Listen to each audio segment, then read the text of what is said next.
আসসালামু আলাইকুম। প্রিয় দর্শক, অন্য মঞ্চের আলাপচারিতায় আপনাদের সকলকে স্বাগত জানাচ্ছি। প্রিয় বন্ধুরা, প্রীতি সালাম এবং শুভেচ্ছা নেবেন। আমাদের প্রধান বিচারপতি কিন্তু খুব স্বাচ্ছন্দ্য বোধ করতেছেন না। অলরেডি তিনি কিন্তু ব্যক্তিগত আলোচনায় জানিয়েছেন তার খুব কাছের মানুষদের, তিনি হয়তো এইভাবে যদি বিচার অঙ্গন চলতে থাকে এবং প্রধান বিচারপতি হিসেবে যদি তিনি আহ, কোনো ব্যবস্থা না নিতে পারেন, কারণ আলটিমেটলি দায় তার কাঁধেও বর্তায়, কারণ হি ইজ দ্য লিডার। সেক্ষেত্রে তিনি পদত্যাগ করে চলে যাওয়ার কথাও ভাবছেন। যদিও ডিসেম্বরে তার বয়স হয়ে যাবে, তার অবসরে যাওয়ার বয়স হবে, কিন্তু তিনি এতটাই ফেড আপ যে তিনি এখন ভাবছেন যে প্রয়োজনে তিনি যে কোনো সময় পদত্যাগ করে চলে যেতে পারেন। এমনি তিনি তাকে যারা চেনেন, তার লাইফস্টাইলটা কিন্তু অনেক বেশি রিল্যাক্স লাইফস্টাইল করে। তিনি একটু কালচারাল কালচারাল মাইন্ডের লোক। হ্যাঁ, তিনি এই এত ঝই ঝামেলা পছন্দ করেন না।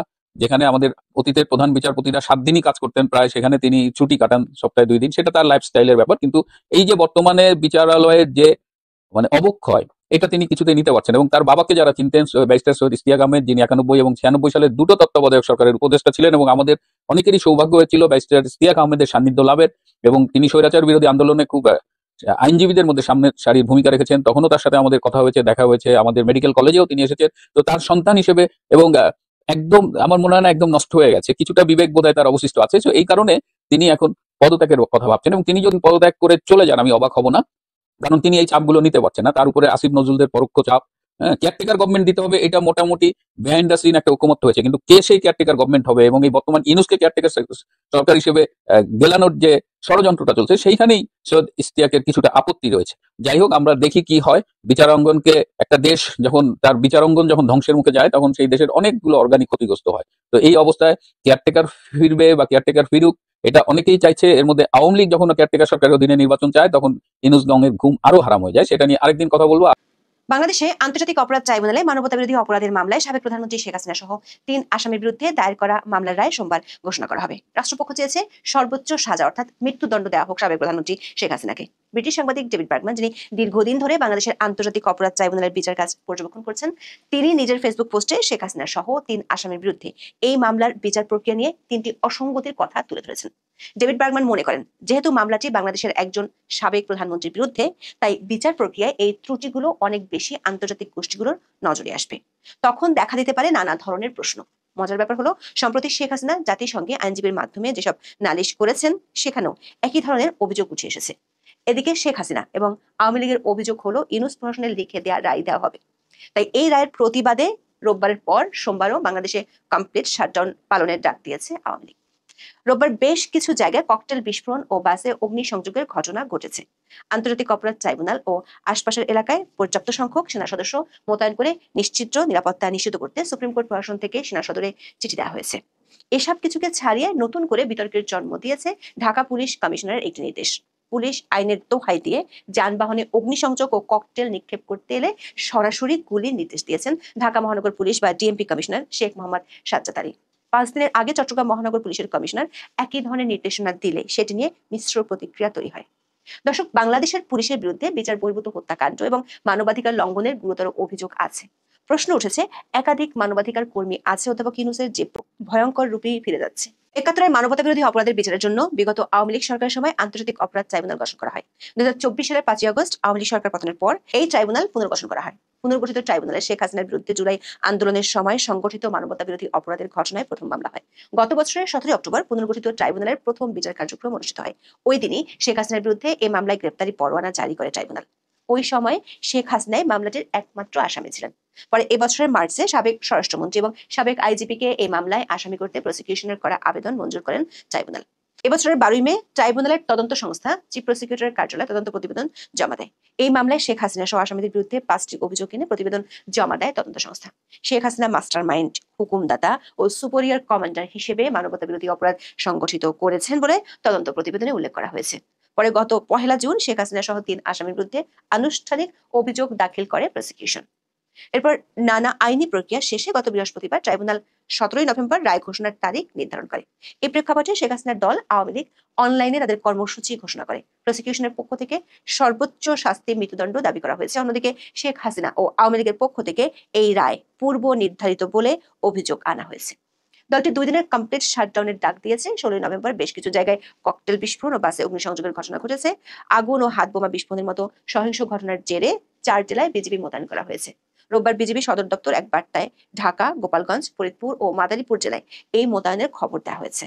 আইসিটি ও তার আশপাশে নিরাপত্তা নিশ্চিত করতে সেনা মোতায়েন চায় সুপ্রিম কোর্ট প্রশাসন। গণমাধ্যমগুলোর খবরে বলা হয়েছে, সেনা মোতায়েনের জন্য ব্যবস্থা নিয়ে সেনা সদরে চিঠি দিয়েছে সুপ্রিম কোর্ট প্রশাসন। এরই মধ্যে ঢাকা মহানগরের পুলিশ কমিশনার একটি নির্দেশ দেওয়ার খবর গণমাধ্যমে ছড়িয়ে পড়লে তা নিয়ে ব্যাপক প্রতিক্রিয়া দেখা দিয়েছে। বিডিনিউজ24.com এর খবরে বলা হয়েছে, যানবাহনে অগ্নিসংযোগ ও ককটেল নিক্ষেপ করতে এলে গুলির নির্দেশ দিয়েছে ডিএমপি কমিশনার শেখ মোহাম্মদ সাজ্জাদ আলী। রোববার বিকেলে ওয়্যারলেসে কমিশনার এমন নির্দেশনা দেন বলে জানিয়েছেন ডিএমপির অপরাধ বিভাগের একজন উপকমিশনার সহ 3 জন কর্মকর্তা। তবে তারা নাম প্রকাশ করতে চাননি। বিষয়টি বিডি নিউজের কাছে স্বীকার করেছেন ডিএমপি কমিশনার নিজেই। তিনি বলেছেন, ওয়্যারলেসে তিনি বলেছেন, কেউ বাসে আগুন দিলে, ককটেল মেরে জীবনহানির চেষ্টা করলে তাকে গুলি করতে। এটা পুলিশের আইনেই বলা আছে। পুলিশের পক্ষ থেকে দণ্ডবিধির 96 ধারার কথা বলা হচ্ছে, যেখানে বলা হয়েছে ব্যক্তিগত প্রতিরক্ষার অধিকার প্রয়োগকালে কৃত কোনো কিছুই অপরাধ নয়। দর্শক, এই একই বক্তব্য জুলাই আন্দোলনের সময় গুলি চালানোর পক্ষে ডিফেন্স হিসেবে তখনকার সরকার ও পুলিশের পক্ষ থেকে তুলে ধরা হয়েছিল। গত সপ্তাহে চট্টগ্রামে কয়েকটি টার্গেট কিলিং এর পর দিশেহারা নগর পুলিশের কমিশনার হাসিব আজিজ অস্ত্রধারী সন্ত্রাসীদের গুলি করে হত্যার নির্দেশ দেন। গত 11 নভেম্বর দুপুরে বেতার বার্তার মাধ্যমে এই নির্দেশনা দেন সিএমপি কমিশনার। এর পরদিন সংবাদ বিজ্ঞপ্তি দিয়ে সিএমপি কমিশনারের এই সিদ্ধান্তে উদ্বেগ জানায় মানবাধিকার সংস্থা আইন ও সালিশ কেন্দ্র। সংস্থাটি বলেছে, দেশের সংবিধান যে কোনো নাগরিকের জীবনের অধিকার এবং আইনের আশ্রয় পাওয়ার নিষেধ দেয়। সন্দেহভাজন অপরাধীকেও আইনি প্রক্রিয়া ছাড়া হত্যা বা গুলি চালানোর নির্দেশ কোনোভাবেই গ্রহণযোগ্য নয়। এদিকে শেখ হাসিনার বিরুদ্ধে দায়ের হওয়া মামলাটির বিচার প্রক্রিয়া নিয়ে প্রশ্ন তুলেছেন অন্তর্বর্তী সরকারের সমর্থক হিসেবে পরিচিতরা। ব্রিটিশ সাংবাদিক ডেভিড বার্গম্যান বিগত আওয়ামী লীগ আমলে যুদ্ধাপরাধের অভিযোগে চলা মামলাগুলোর বিচার প্রক্রিয়ার কড়া সমালোচক ছিলেন। এমনকি তখন তাকে আদালত শাস্তিও দিয়েছিল। শেখ হাসিনার বিরুদ্ধে রায় ঘোষণার আগে ডেভিড বার্গম্যান নিজের ফেসবুক পোস্টে 3টি গুরুতর প্রশ্ন তুলেছেন। প্রথমটি হলো, শেখ হাসিনা ও সাবেক স্বরাষ্ট্রমন্ত্রীর অনুপস্থিতিতে বিচার নিয়ে তিনি প্রশ্ন তুলেছেন। তিনি বলেছেন, বহির্বিশ্বের কাছে অভিযুক্তদের অনুপস্থিতিতে বিচার করা একটি বিতর্কিত বিষয়। তিনি দাবি করেছেন, বর্তমানে কোনো আন্তর্জাতিক অপরাধ ট্রাইব্যুনাল এ ধরনের বিচারের অনুমতি দেয় না। তিনি লিখেছেন, এই বিষয়টি সরকার ঊর্ধ্বতনরা জানেন। এমনকি বেশ কয়েকজন ব্যক্তি সরকারকে পরামর্শ দিয়েছিলেন যে হয় মামলাটি হেগের আইসিসিতে পাঠানো হোক, কিংবা যদি অনুপস্থিতিতে বিচার করা হয় তাহলে অভিযুক্তদের বিশ্বাসযোগ্য ডিফেন্স নিশ্চিত করার জন্য অনুপস্থিতিতে বিচারের ক্ষেত্রে আইনের বিধানগুলো সংশোধন করা উচিত। ডেভিড বার্গম্যান বলেছেন, অন্তর্বর্তী সরকার আইসিটি আইনের অনেক সংশোধন করলেও অভিযুক্তদের অনুপস্থিতিতে বিচারের বিধানগুলো স্পর্শই করেনি। দর্শক, সাবেক প্রধানমন্ত্রী ও সাবেক স্বরাষ্ট্রমন্ত্রীর অনুপস্থিতিতে আদালত তাদের পক্ষে শুনানির জন্য আইনজীবী নিয়োগ দিয়েছেন।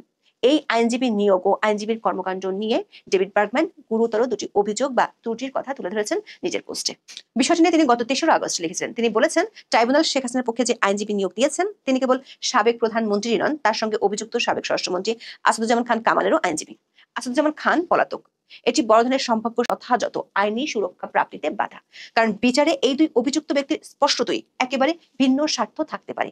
যেমন ধরুন, স্বরাষ্ট্রমন্ত্রী কিছু নির্দিষ্ট কাজের জন্য প্রধানমন্ত্রীর উপর দায় চাপাতে পারেন, অথবা এর উল্টোটাও হতে পারে। ডেভিড বার্গম্যান বলেছেন, প্রত্যেক পলাতক আসামির পক্ষে অবশ্যই আলাদা একজন আইনজীবী থাকা উচিত। তার চেয়েও গুরুতর অভিযোগ হলো, আদালত নিযুক্ত এই আইনজীবী একজন অভিজ্ঞ ফৌজদারি আইনজীবী, কিন্তু আন্তর্জাতিক ফৌজদারি আইনে মামলা লড়ার মতো তার কোনো অভিজ্ঞতা নাই। তৃতীয় অভিযোগটি হলো, বিচার শুরু হওয়ার মাত্র 5 সপ্তাহ আগে ডিফেন্স লয়াররা প্রসিকিউশনের সাক্ষ্যের পুরো অংশ পেয়েছিলেন। ডেভিড বার্গম্যানের বিষয় হলো, শেখ হাসিনার পক্ষে রাষ্ট্র যে আইনজীবী নিয়োগ করেছে তিনি নিজের প্রস্তুতির জন্য অতিরিক্ত কোনো সময় চাননি। বিচারের প্রথম দিনে যখন তাকে জিজ্ঞাসা করা হয়েছিল যে তিনি কেন মুলতবি চাননি, তখন তিনি উত্তর দিয়েছিলেন যে তিনি প্রয়োজনে এটি করবেন। ডেভিড বার্গম্যানের যুক্তি হলো, যে কোনো যোগ্য আইনজীবী এমন পরিস্থিতিতে শুনানি মুলতবি করার জন্য কঠোর চাপ দিতে পারতেন। তাই এটি অবিশ্বাস্য লাগছে এই ব্রিটিশ সাংবাদিকের কাছে যে কোনো আইনজীবী, বিশেষত যে মামলায় ক্লায়েন্টদের সাথে যোগাযোগ করতে পারছেন না, সেখানে মানবতাবিরোধী অপরাধের 5টি অভিযোগের সাথে জড়িত এত অল্প সময়ের মধ্যে 2 জন ব্যক্তির পক্ষে পর্যাপ্তভাবে ডিফেন্স আর্গুমেন্ট তৈরি করতে পারেন। এমনকি এই আইনজীবী আসামি পক্ষের একজন সাক্ষীও আদালতে হাজির করেননি। ডেভিড বার্গম্যানের আশঙ্কা, এই ত্রুটিগুলো আন্তর্জাতিক ক্ষেত্রে এই বিচার প্রক্রিয়ার স্বচ্ছতা নিয়ে প্রশ্ন তুলতে পারে। দর্শক, শেখ হাসিনার পক্ষে আন্তর্জাতিক অপরাধ ট্রাইব্যুনালে মামলা লড়তে আবেদন করেছিলেন সুপ্রিম কোর্টের প্রবীণ আইনজীবী জেরাই খান পান্না। তবে আদালত তা খারিজ করে দিয়েছিল। আন্তর্জাতিক অভিজ্ঞ আইনজীবী নিয়োগের চেষ্টাও হয়েছে, সেটিও সফল হয়নি। আওয়ামী লীগের পক্ষ থেকে জাতিসংঘের কাছে এই বিচার নিয়ে যে অভিযোগ করা হয়েছে সেটি হলো, শেখ হাসিনাকে নিজের পছন্দ মতো আইনজীবী নিয়োগের সুযোগ দেওয়া হয়নি। দলটির দাবি, ট্রাইব্যুনাল বা রাষ্ট্র নিজেদের পছন্দ মতো বিবাদী পক্ষের আইনজীবী নিয়োগ করেছে। এসব আইনজীবী নিয়োগে আসামি শেখ হাসিনার সম্মতি নেওয়া হয়নি। এটি একটি বৈশ্বিক নীতির লঙ্ঘন। যে কোনো অভিযুক্ত ব্যক্তির নিজের আইনজীবী বেছে নেওয়ার অধিকার রয়েছে।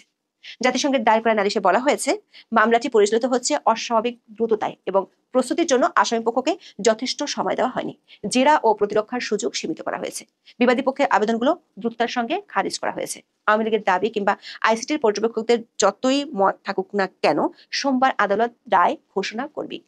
এখন দেখার বিষয় সেই রায় কি হয় এবং আওয়ামী লীগ সেই রায়ের প্রেক্ষিতে কি প্রতিক্রিয়া দেখায়। ক্যাঙ্গারু কোর্টে আমাদের জননেত্রী মাননীয় প্রধানমন্ত্রী জননেত্রী শেখ হাসিনার বিরুদ্ধে একটি ফরমাইশি রায় ঘোষণা করা হবে।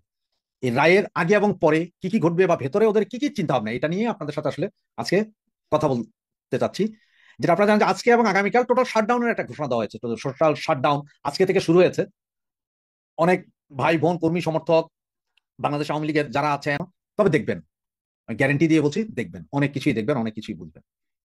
রাইটটা যেটা দিতে যাচ্ছে এই ইন্ট্রিম গভর্নমেন্ট, যদি বলেন ইন্ট্রিম, আর আমি বলবো যে দখলদার বাহিনী, ওই দখলদার বাহিনী এরা যে রাইটটা দিতে যাচ্ছে সেটা আসলে আগে কি করতে পারে, পরে কি করতে পারে, তাদের প্ল্যানিং কি, সেই বিষয়ে আলোচনা করব।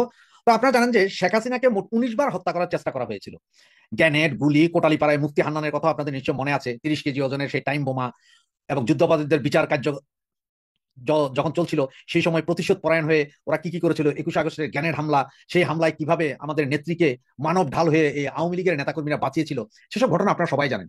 1988 সালের চট্টগ্রামের লালদিঘির ময়দানে সেই ঘটনাই জানেন। সেদিন 48টা তাজা প্রাণ ঝরে গিয়েছিল। সেটা নিয়ে অবশ্য একসময় একটা গানও হয়েছিল, কারো যদি মনে থাকে তারা বলতে পারবেন, অথবা অনেকেরই মনে নাও থাকতে পারে। সে সময় গানটা হয়েছিল যে 24শে জানুয়ারি আমার ভাইয়ের রক্ত নিলি, হিন্দু মুসলিম বৌদ্ধ খ্রিস্টান এক চিতাতে পোড়াইলি। 48 জন মারা গেল, মাত্র 24 জনের লাশ কালেক্ট করা গিয়েছিল। বাকি 24 জনকে তৎকালীন স্বৈরাচার সরকার পেট্রোল ঢেলে আগুন জ্বালিয়ে দিয়েছিল, তাদের লাশ আর কখনো পাওয়া যায়নি। সেম সেই ঘটনার আঙ্গিকেই প্রতিবার প্রতি 2-3 বছর পর পরই আমাদের নেত্রীকে হত্যা করার প্রচেষ্টা করা হয়েছে, এ পর্যন্ত 19 বার, কিন্তু কখনোই সফল হয়নি। এইবার 5ই আগস্ট সেম ঘটনা ঘটানোর একটা চক্রান্ত ছিল যে দোনো বোনকে একসাথে মারা, সেটাও তারা সফল হয়নি। আসলে রাখে আল্লাহ, মারে কে। এখন চলেন যে আগে পরে কি ঘটতে পারে।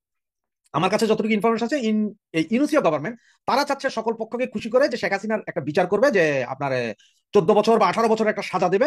সাজা দিয়া সবাইকে দেখাবে যে দেখো আমরা সাজা দিয়েছি, বিচার কার্যক্রম চলমান, একটাতে সাজা দিয়ে দিয়েছি, সুতরাং এই আওয়ামী লীগের নিষেধাজ্ঞা তুলে একটা ইলেকশনে আনানোর ব্যবস্থা করো, কিন্তু ওদের কোথাও দাঁড়াতে দিব না। তার কারণটা কি আমি বলছি আপনার, যেহেতু ইন্টারন্যাশনালি এবং বিশ্বের বিভিন্ন দেশ ইনক্লুসিভ ইলেকশন চাচ্ছে, প্রচন্ড চাপ আছে যে আওয়ামী লীগ বিহীন ইলেকশন হবে না, এটা ইন্টারন্যাশনাল চাপ আছে। এবং ওরাও জানে যে আওয়ামী লীগকে বাহিরে রেখে ইলেকশন এই সরকার করতে পারবে না। যার কারণে একটা নেগোসিয়েশনের চেষ্টা চলছে যে ঠিক আছে আমরা একটা সাজা দিলাম, এইটাই সাজা, বাকি দেখা যাক, কিন্তু আপনারা ইলেকশনে আসেন, ইলেকশন করেন, তাহলে অন্তত পৃথিবীতে দেখাইতে পারবো যে না, একটা গ্রহণযোগ্য ইলেকশন হয়েছে, সব দল ছিল, আওয়ামী লীগের এমপি দাঁড়াইতে পারে নাই বা ভোট পায় নাই বা কোথাও কথা বলতে পারে না, এটা জনগণ চায় না। এই জন্য এই হচ্ছে যে ইন্ট্রিম ইউনুসের একটা প্ল্যান, যে এইভাবে করা যেতে পারে। কিন্তু ওইদিকে প্ল্যান আর একটা ভিন্ন, সেটা হচ্ছে জামাত ইসলামের প্ল্যান। এই যে ক্যাঙ্গারু কোর্ট, আমরা যে ক্যাঙ্গারু কোর্টকে বলছি, এই ক্যাঙ্গারু কোর্টের মূল থিম হচ্ছে যে তারা 14 বছর যাবজ্জীবন একটা সাজা অথবা আমৃত্যু সশ্রম কারাদণ্ড দিয়ে ওনার একটা রায় ঘোষণা করে দিবেন। আর এই রায় ঘোষণা করার সাথে সাথে জামাত, শিবির, এনসিপি, বিএনপি এরা শাহবাগ দখল করবে। শাহবাগ দখল করে 3 দিন 3 রাত প্রচন্ড মিছিল মিটিং হবে। ঠিক মনে আছে ওই যে গোলাম আজমের সাজার পরের কাহিনী, গোলাম আজম, তারপরে ওই যে আরেকটা বের হয়ে গেল যে জামাতের, যেগুলো সাজা দেওয়ার পরে আপনার সারা বাংলাদেশের মানুষ ছুটে এসেছিল, শাহবাগ দখল করেছিল, ফাঁসির রায় চেয়েছিল, পথে কাদের মোল্লা তুই রাজাকার তুই রাজাকার। ওরা সেম ওই সিস্টেমটা তৈরি করতে চাচ্ছে যে 3-4 দিন তারা ওইটা ঘেরাও করে রাখা, ফাঁসি হইতে হবে, মানে ফাঁসির আদেশ নিবেই। তখন ওরা এই ক্যাঙ্গারু কোর্ট দেখাইতে পারবে যে ভাই আমরা আসলে ফাঁসির আদেশের দেই নাই, পাবলিক ডিমান্ড ছিল, আমরা ফাঁসির আদেশ দিয়েছি। এইটা করে তারা এবার ইন্টারন্যাশনাল দেখাইতে পারবে যে ইন্টারন্যাশনাল কোথাও ফাঁসির আদেশের এখন পছন্দ করে না। যার কারণে, এবং এত বড় একজন নেত্রী যে কিনা এখনো বৈধ প্রধানমন্ত্রী, তার ফাঁসির আদেশ দিবেন ক্যাঙ্গারু কোর্ট, তা আবার নিজেদের বিচারক, নিজেদের উকিল, নিজেদের মোক্তার, নিজেদের সাক্ষী, সব নিজেদের। আওয়ামী লীগের থেকে দাঁড়াইতে পারে নাই, কোনো উকিলও নাই। যেখানে জামাতের এই যুদ্ধাপরাধীদের বিচারের সময় তাদের নিজস্ব উকিলের বাহিনী নিয়ে গেছে তারা, সেটা আওয়ামী লীগের কারো দাঁড়াইতেই দেয়। সুতরাং এগুলাকে যাতে ইয়ে না হয়, এই জন্য পাবলিক ডিমান্ড ছিল, এই জন্য আমরা ফাঁসির আদেশ দিয়েছি। এই প্ল্যানটা তারা করার সবচেয়ে সম্ভাবনা 100%। ঘন্টাখানিক আগে খবরটা পেয়ে আপনাদের সামনে এসেছিলাম এই ভিডিওটা করতে, কারণ হচ্ছে যে আজকে নর্মালি আমি কোনো ব্যক্তিগত ভিডিও দিতে চাইনি, কারণ আমি চেয়েছিলাম যে কি হয় দেশে এটা দেখার জন্য। আজকে সকাল থেকে আপনারা দেখেছেন তো, একটা মহিলা ছোট্ট একটা হ্যান্ড মাইক নিয়ে সেই নৌকার গান গাচ্ছে, পরে সেখান থেকে পুলিশ এসে তুলে নিয়ে গেছে। মানে পুলিশের কি ভীতি, একটা মহিলা একজন শিশু কিশোর যাকেই নৌকার কথা বলবে, জয় বাংলার কথা বললে ধরে নিয়ে যেতে হবে। এই হচ্ছে যে কাহিনী। তখন বুঝলেন যে আগে এবং পরে কি হতো না। আগের প্ল্যান যেটা বললাম, ওই যে শেখ হাসিনা ফাঁসি দিয়ে ইলেকশনের জন্য ঢাকা যে আসেন, আমরা নিষেধাজ্ঞা তুলে নিলাম, আপনারা ইলেকশনে আসেন, যদিও নুসের অধীনে কোনো ইলেকশন আওয়ামী লীগ করবে না বলে আমার এখনো বদ্ধমূল ধারণা। আরেকটা হচ্ছে যে ওই যে জামাত, শিবির, এনসিপি এদের যে প্ল্যান যে শাহবাগ দখল করা, এবং সম্ভবত আজকে সন্ধ্যার পর থেকে আপনারা দেখতে পাবেন শাহবাগ যে অলরেডি হয়তো মঞ্চ তৈরি করতে পারে ওরা, আমার যতটুকু ধারণা। আর যদি না করে তাহলে ইনস্ট্যান্ট হয়তো ট্রাক দাঁড়া করে মঞ্চ করে তারা ওখানে লম্বা লম্বা বক্তৃতা দেবেন। এগুলা করার একটা প্ল্যান আছে। আর কালকে যে কি হয় সেটা হচ্ছে আসলে $1,000,000 কোয়েশ্চেন। কালকে রায় ঘোষণা কয়টায় হবে তা এখনো জানা না গেলেও বোঝা যাচ্ছে হয়তো দুপুরের আগে বা দুপুরের পরে রায় ঘোষণা হবে। তাও আবার জামাত শিবিরের ইয়ে অনুযায়ী, চাহিদা অনুযায়ী, মানে কয়টার সময় রায়টা ঘোষণা হওয়ার পরে তারা কোথায় কোথায় যা প্রসেশন নিয়ে তারা দখল করতে পারে, কারণ তাদের মনে একটা ভীতি আছে এই রায় হওয়ার পরে বাংলাদেশের জনগণ এটাকে কিভাবে নেয়, সারা ঢাকা শহরে কি অবস্থা হয় বা সারা চিটাং শহরে কি অবস্থা হয়, রাজশাহী, খুলনা, বরিশাল, মানে সারা বাংলাদেশে কি অবস্থা হয়। তো আপনাদের অনেক চিটংয়ের যারা আছেন তারা মনে থাকতে পারে যে খালেদা জিয়ার আমলে মহিউদ্দিন চৌধুরীকে অ্যারেস্ট করা হয়েছিল, চট্টগ্রামের মেয়র এবিএম মহিউদ্দিন চৌধুরীকে অ্যারেস্ট করা হয়েছিল। সেদিন সারা চিটাং শহরের কোনো একটা জায়গা বাদ ছিল না যেখানে আগুন লাগে নাই, যেখানে অঘটন ঘটে নাই।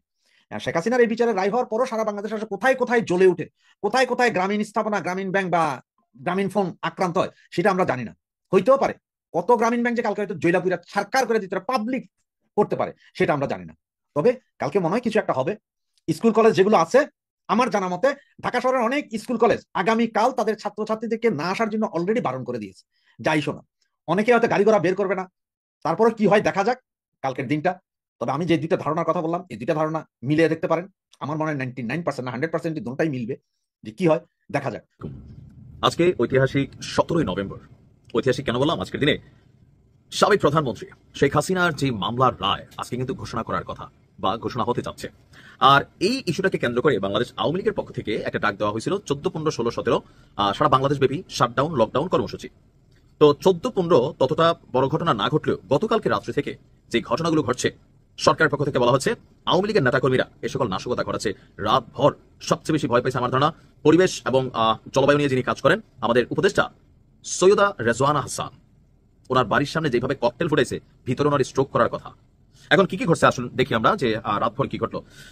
সন্ধ্যা থেকে রাজধানীর গাবতলী, মিরপুর, মহাখালী, মতিঝিল সহ বেশ কয়েকটি এলাকায় ককটেল বিস্ফোরণের ঘটনা ঘটেছে। অর্থাৎ গতকালকে ঢাকার রাজধানী ঢাকা ককটেলে শহর হয়ে গিয়েছিল। রাজধানীর কারওয়ান বাজারের মেট্রো স্টেশনের নিচে প্রথমে দুটি ককটেল বিস্ফোরণ হয়। এর কিছুক্ষণ পর রাজধানীর সেন্ট্রাল রোডের পাশেই পরিবেশ উপদেষ্টা রিজওয়ানা হাসানের বাসার সামনে পরপর দুটি ককটেল বিস্ফোরণের ঘটনা ঘটে। এরপরে আমরা দেখছি যে গাবতলী এলাকায় ব্যাগে ভরে 3টি ককটেল নিক্ষেপ করেছে দুর্বৃত্তরা। এর মধ্যে একটি বিস্ফোরিত হলেও 2টি অক্ষত ছিল। অপরদিকে রাজধানীর মহাখালীর আমতলী এলাকায় রাস্তার উপর ককটেল বিস্ফোরণের ঘটনা ঘটেছে।